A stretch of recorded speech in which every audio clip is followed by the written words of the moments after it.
Surat cyber ક્રાઇમને મોટી સફળતા મળી છે। ઝારખંડથી 2 આરોપી ઝડપાયા છે। 10.65 લાખની ઓનલાઈન ઠગાઈનો ભેદ ઉકેલાયો છે। સુરતથી 1800 કિલોમીટર દૂર ગીરડીહમાં કાર્યવાહી કરવામાં આવી। આરોપીઓની ધરપકડ ફેક એપ્લિકેશન ફાઇલથી મોબાઈલ હેક કરી બેંક ખાતામાં રૂપિયા ઉડાવતું રેકેટ ઝડપાયું છે। સુરત સાયબર ક્રાઇમને મોટી સફળતા મળી છે। ઝારખંડથી 2 આરોપી ઝડપાયા છે। 10.65 લાખની ઓનલાઈન ઠગાઈનો ભેદ ઉકેલાયો છે।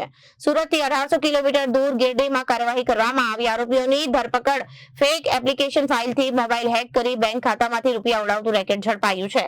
બેંક ખાતાઓમાં 65 લાખથી વધુના શંકાસ્પદ વ્યવહારો સામે આવ્યા અને કમિશનની લાલચ આપી બેંક ખાતાઓનો દુરુપયોગ કરવામાં આવતો હતો। 11 મહિના 2025માં એક એબીકે ફાઇલની ફ્રોડ થયેલ હતી, જેમાં જે વિક્ટિમ સાથે 10,65,000 રૂપિયાની ફ્રોડ કરવામાં આવી હતી, જેમાં એમને વોટ્સએપ અને SMS દ્વારા એક એબીકે ફાઇલ મોકલવામાં આવી હતી અને પછી ફોન હેક કરીને એમના ખાતાથી 10,65,000 રૂપિયાનું ટ્રાન્સફર કરવામાં આવ્યું હતું।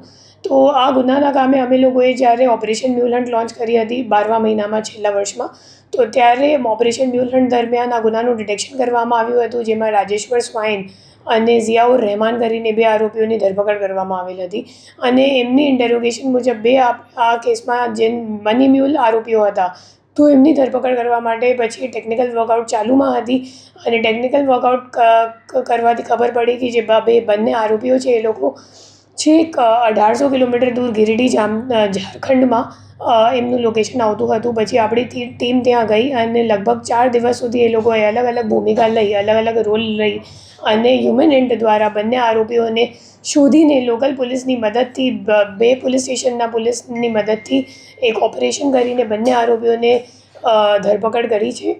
જે બંને આરોપીઓ છે, પહેલાંનું નામ રૂપલાલ મંડલ છે અને બીજાનું નામ મુકેશ મંડલ છે। એ બંને મની મ્યુલ આરોપીઓ છે। સો એબીકે ફાઇલમાં ફ્રોડમાં જે પૈસા ગયા હતા એ રૂપલાલ મંડલના 2 ખાતાઓમાં ગયા હતા અને રૂપલાલ મંડલ પછી આ ખાતાઓમાંથી પૈસા વિડ્રો કરીને મુકેશ મંડલને આપતો હતો। તો એ બંને આરોપીઓને ધરપકડ કરવામાં અમે લોકોને ઘણી સફળતા મળી છે અને એના પાછળ ટીમની ઘણી બધી હાર્ડવર્ક છે।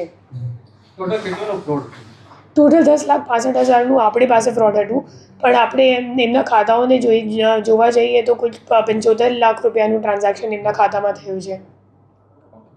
Bureau report, Janadesh news.